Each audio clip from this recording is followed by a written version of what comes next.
أهلا بكم مشاهدينا في هذا اللقاء الخاص مع سفير بريطانيا بالجزائر السيد مارتن روبر. السيد مارتن روبر تم تعيينه في وزارة الخارجية البريطانية سنة 1984، أين خدم في عديد دول الشرق الأوسط كالكويت وبغداد، وتم تسميته كسفير بريطانيا بالجزائر سنة 2010. Welcome, sir, with us on Nahar TV. Thank you very much. It's a pleasure to be here, and thank you for inviting me onto your program. You're welcome, sir. Sir, we're going to start our interview I'm going to ask you a general question. So, sir, you are Her Majesty Ambassador in Algeria from 2010. So, how you evaluate the relation between Algeria and UK? I think the bilateral relationship between Algeria and the UK is very strong. I think it saw a major step forward in 2006 with the visit of President Bouteflika to London, a really important visit to kickstart cooperation in a whole range of areas. But I think in the last couple of years it's seen an even bigger impetus, and I'd include in the last 2 years the visit by my Prime Minister David Cameron, who came to Algeria last January. The relationship is a broad relationship. It's a growing relationship. We look on Algeria as a key partner for the UK in the region, and we would like Algeria to see the UK as a European partner of choice. So, sir, when we say embassy, the first thing that we have to talk about is people movement and visas. So, sir, could you give us the average of visas that your embassy gives to Algerians every year? The relationship is a broad one, and of course visas in both directions are important for both our peoples, and we attach the highest importance to having an effective visa service for Algerians who wish to visit the UK. We've produced an infographic this last week which sets out the relationship between Britain and Algeria in a visual form. One of the statistics on this infographic is that the number of applications for visas from Algerians to visit Britain went up by 50% in 2013, and we received over 22,000 applications from Algerians.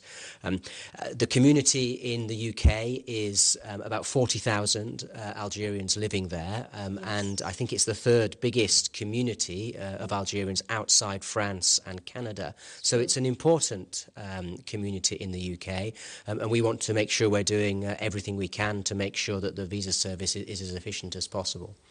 So, sir, would you say that there is facilities for businessmen, journalists and students?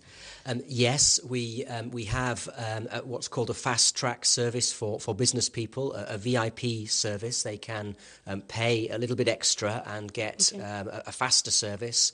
There is a VIP room for people at our visa application centre, which is run by a private company. And we will seek to issue visas to everybody within a period of 15 working days, but in practice it's much quicker than that, and can be done within a matter of days. Okay, so sir, I'm gonna change the subject. Let's talk about education. Last month, Mr. Hag Robertson had visited Algeria, yes, and he signed a contract to educational exchange. Sir, could you tell us more about the efforts that your embassy do here in Algeria in that field, and the work of the British Consul? Certainly. I think that this is an area which has grown hugely in the last couple of years, and we recognise the very strong demand in Algeria, both for the English language, but also for higher education and greater contact with the UK universities. On English language, I'm delighted that the British Council will be reopening a teaching centre in Algiers in September of this year, offering English language to a wide range of different people in society. And the British Council is also working very closely with your Ministry of National Education, helping to support teachers of English in Algerian schools. Another statistic from this infographic is that the British Council have trained 3,000 teachers in the Algerian school system to support English language. But we're also working increasingly in higher education and university contact. And I was delighted that the Minister, Mr. Robertson, was able to sign an agreement with the Ministry of Higher Education for the UK to take 100 Algerian PhD students of English into UK universities each year.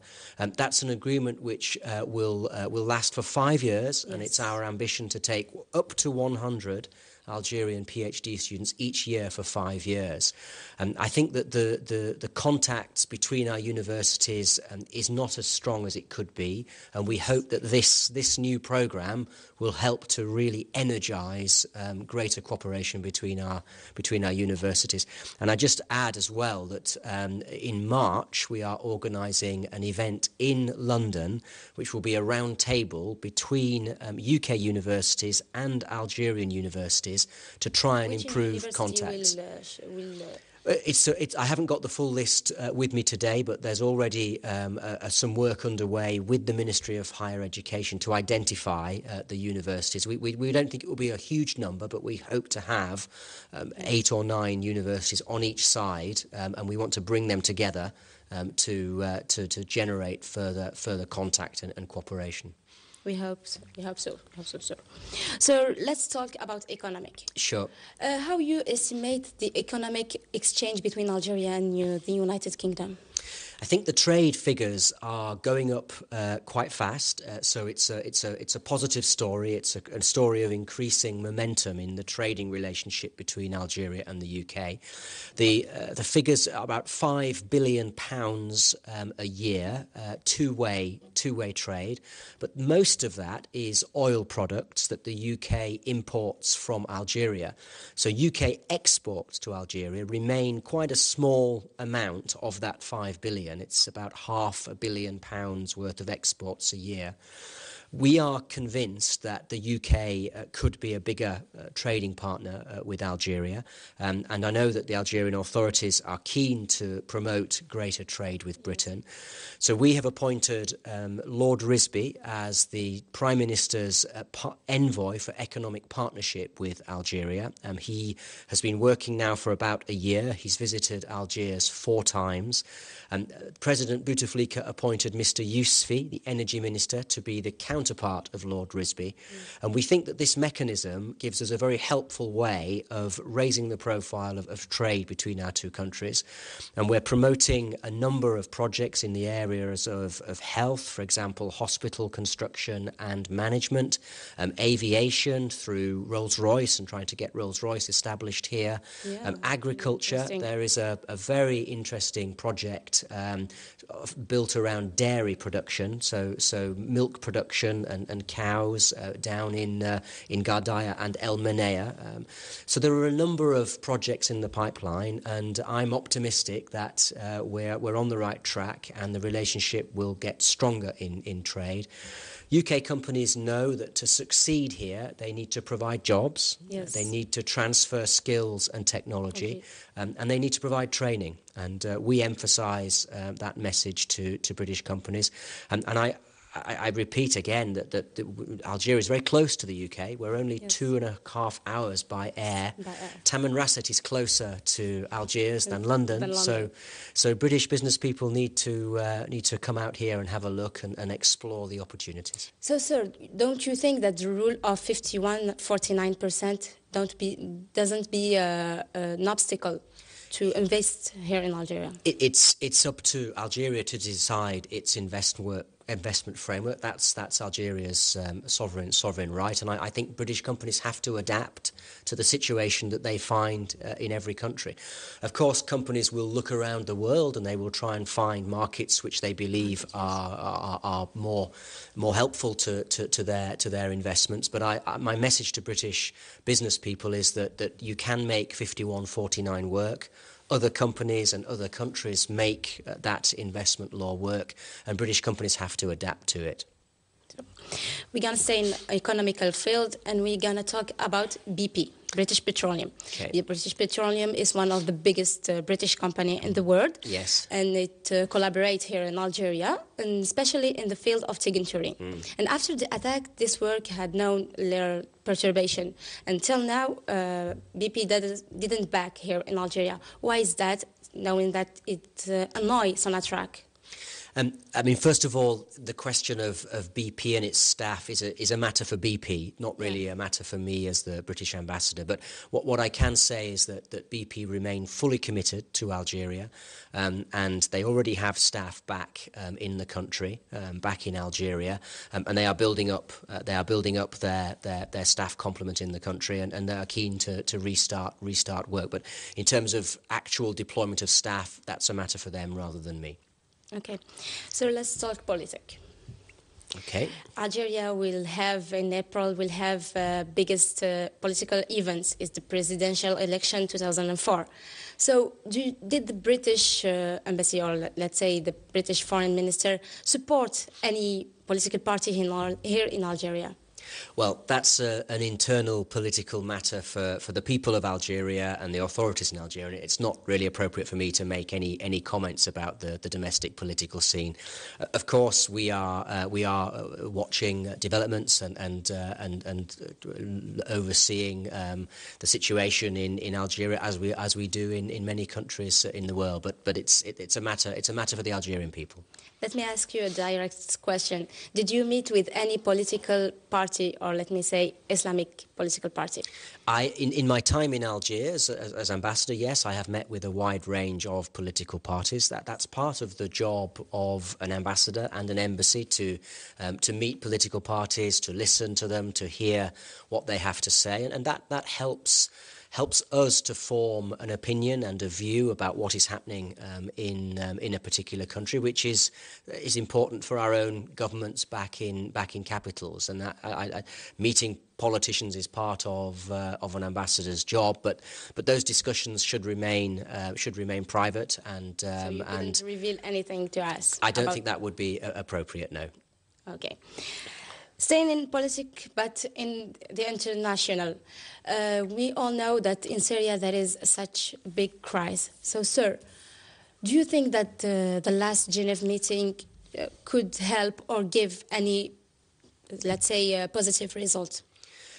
I think the Syria crisis is a huge tragedy, and it's one of the biggest foreign policy issues that we face, and it's a terrible humanitarian tragedy. The UK's efforts are focused on helping find a political solution to the conflict, and we are working hard to alleviate the terrible humanitarian situation that exists there, and we wish to protect the UK's own security by tackling extremism and dealing with the chemical weapons that Assad has used against his people. And therefore, we support the Geneva process. We believe it's important that a political discussion gets underway about the transition. We believe that the Assad regime bears full responsibility for what has happened in Syria. That's both for the uprising at the beginning, but also the extremist religious uprising that's underway as well. And we believe that a dialogue between the parties is the best way to try and find an agreement on a transition which should require that Assad steps down and there is a new government in Syria. I hope so, sir. Sir, that was my last question, so I give you the right to say the last word, sir. Well, I'd just like to sort of come back to the bilateral relationship, which I think is in very good shape. The UK and Algeria, we don't have any historical baggage. I think it's a relationship which can get stronger and stronger. It's a win-win situation for both our countries and both our peoples.